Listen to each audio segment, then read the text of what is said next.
Have you ever walked away from a conversation thinking, why did I let them talk to me like that? You replay the moment in your head. You think of better responses, stronger words, smarter comebacks, but in the moment, you reacted emotionally. Or worse, you over-explained yourself. And somehow, instead of earning respect, you lost it. Here's a hard truth most people never realize. Toxic people don't disrespect you because you're weak. They disrespect you because they believe they can control your reaction. They test you.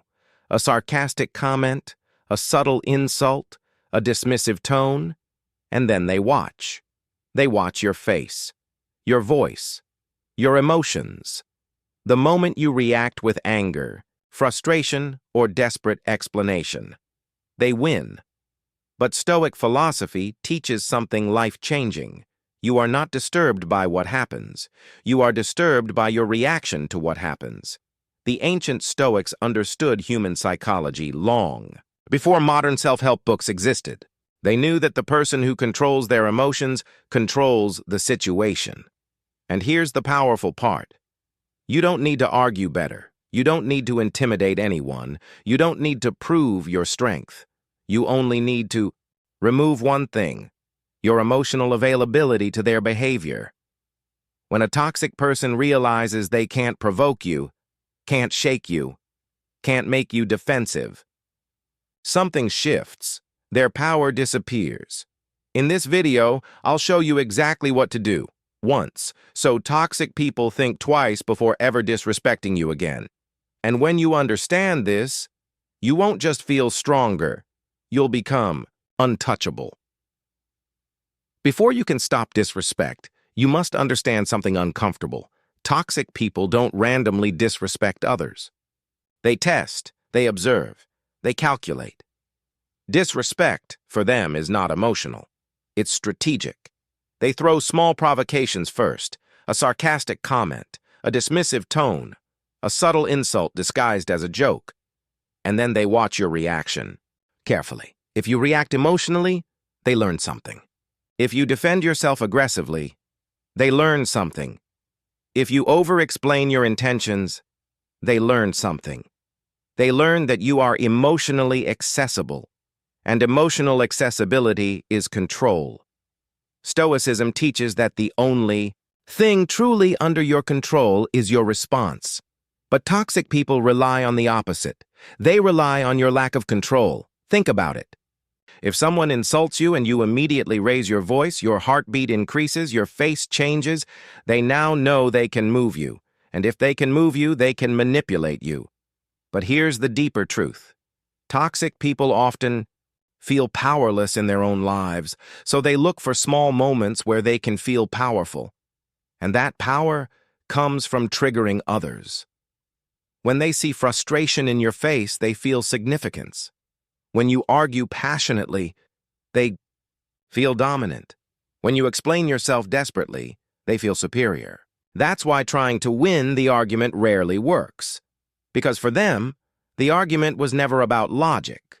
It was about control. The Stoic mindset changes the game completely. Instead of asking, how do I stop them from disrespecting me? You ask, how do I stop giving them emotional control over me? The moment they sense they cannot provoke you, cannot shake your composure, cannot access your emotions, you stop being a target. Because toxic people don't attack strong boundaries. They attack emotional reactions. And understanding this is the first step toward becoming untouchable. Now that you understand why toxic people test you, here's the one powerful shift that changes everything. Withdraw emotional access, not communication, not confidence, not your voice. Emotional access. There's a big difference. Toxic people don't actually need your anger. They need your emotional reaction. They want to see your face change. They want to hear your voice shake. They want to feel that they got to you. The moment they see that, they feel in control. So what happens when they don't get it? Confusion, then frustration, then withdrawal. When someone throws disrespect at you and you respond with calm neutrality, it creates psychological imbalance. They expected heat, but you gave them ice. For example, instead of, "What do you mean by that? Why are you always like this?" you simply say, "Okay," or "I see," or "That's your opinion." Short, neutral, controlled, no sarcasm, no emotional charge, no explanation. This is powerful because emotional reactions are energy, and when you stop giving energy, the behavior slowly dies. Stoicism teaches that your peace is yours, unless you hand it away, and every emotional outburst is a small surrender of power. Withdrawing emotional access doesn't mean you become cold. It means you become disciplined. It means you choose when and where your emotions are invested. When toxic people realize they can't disturb your inner state, they lose interest. Because they don't enjoy attacking calm minds. They enjoy controlling reactive ones. And when you master this, truly master this, you don't just stop disrespect. You change how people perceive you. Calm becomes intimidating. Neutral becomes powerful. Silence becomes dominance. And suddenly, they think twice before testing you again. Stoicism is not about tolerating disrespect. It is not about staying silent forever. It is not about being passive. It is about controlled strength. There comes a moment when calm neutrality is not enough. A moment when someone crosses a line clearly and intentionally. This is where most people make a mistake. They either explode emotionally or they say nothing and build silent resentment. The Stoic way is different. You speak once, clearly, calmly, without anger. A boundary does not need a speech, it needs clarity. For example, "I don't accept being spoken to like that. If this continues, I'll leave the conversation. I'm not available for disrespect. That's it. No long explanation, no emotional storytelling, no defending your feelings, just a simple statement of standards." Why once? Because repeating boundaries weakens them. Every time you repeat yourself without consequence, you teach people that your words are negotiable. Toxic people test consistency. They push again to see if you are serious. They provoke again to see if you'll break. And this is the most important part. You must follow through calmly. If you say you'll leave, leave. If you say you won't engage, disengage. If you say you won't tolerate it, don't tolerate it. Not dramatically. Not angrily. Just decisively. When your actions align with your words, something shifts in how people see you. You stop being someone who complains. You become someone with standards, and standards command respect. Stoicism teaches that we cannot control other people's behavior, but we absolutely control what we allow.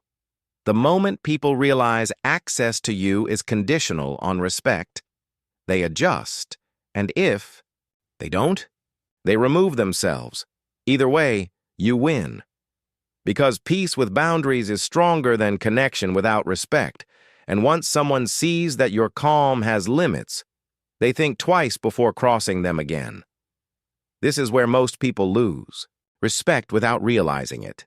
They over-explain. They justify every decision. They defend every boundary.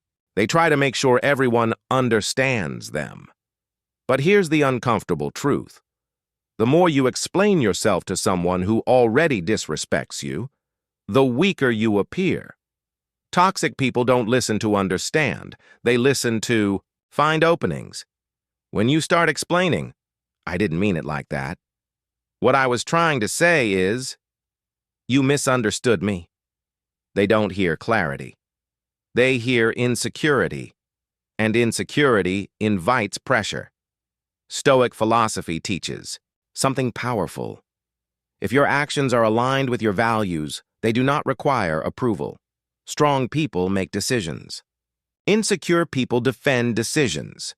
When someone challenges you disrespectfully, and you respond with a long emotional explanation, you subconsciously signal that their validation matters, and toxic people sense that immediately. Instead, practice brevity. Short answers build authority. For example, "That's my decision. I'm comfortable with that. I disagree." No essay, no emotional defense, no convincing energy. Silence after your statement is strength. It shows certainty, and certainty is intimidating to people who rely on emotional manipulation. Remember this: when someone truly respects you, you don't need to over-explain, and when someone doesn't respect you, over-explaining won't change it. So stop trying to be understood by people committed to misunderstanding you. The less you justify yourself, the more composed you appear. The more composed you appear, the harder it becomes to disrespect you. And this is how you quietly shift from reactive to powerful. This is the deepest level of strength, and it's the one most people avoid. Toxic people only have power over you when you care deeply about how they see you. Read that again. If their approval matters to you, if their validation feels important, if their rejection feels threatening, they have leverage, and leverage creates disrespect, because once someone senses that you need their approval, they unconsciously feel superior. Stoicism teaches a radical idea. Your worth is not decided by someone else's opinion, not their praise, not their criticism, not their tone. Your character is the only thing that belongs to you. Toxic people often use subtle tactics: withholding, validation, giving backhanded compliments, comparing you to others, acting unimpressed. Why? Because they want you to chase approval. And when you chase approval, you give away power. But imagine this shift. Someone criticizes you, and you remain steady. Someone tries to belittle you, and you don't shrink. Someone withholds validation, and you don't seek it. Suddenly, their tactics stop working. Why? Because you are no longer emotionally dependent on their perception. The Stoics believed that external opinions are outside your control, and therefore, they should not control your inner state. When you truly internalize this, something powerful happens. Insults feel lighter. Criticism feels neutral. Disrespect feels irrelevant, not because you're numb, but because your identity is self-defined. And when a person cannot shake your self-worth, they cannot dominate you. Most disrespect fades the moment people realize you don't need them. That independence, quiet, calm, unspoken, is intimidating. And once you reach that level, disrespect has nothing to attach to, because you are no longer seeking validation from the very people trying to withhold it. At the end of the day, this isn't about toxic people. It's about you. It's about the moment you decide that your peace is more valuable than proving a point, that your silence is stronger than your anger, that your standards matter more than someone else's approval. Toxic people don't stop because you argue better. They stop when they realize they can't move you. They can't provoke you. They can't control your emotions. They can't make you over-explain. They can't access your inner world without permission, and that permission is yours to give or take away. Stoicism teaches that real power is quiet. It doesn't shout. It doesn't chase. It doesn't beg to be understood. It stands firm. So the next time someone tries to disrespect you, remember this. Pause. Stay neutral. Speak once. Set the boundary. Detach from their opinion, and then walk away with your composure intact. Because the strongest message you can ever send is this: you don't have access to my peace. Once people feel that shift in you, everything changes. Some will respect you more. Some will distance themselves. Both outcomes are victories, because the goal was never to control them. The goal was to control yourself. And once you master that, you don't just stop disrespect. You become untouchable.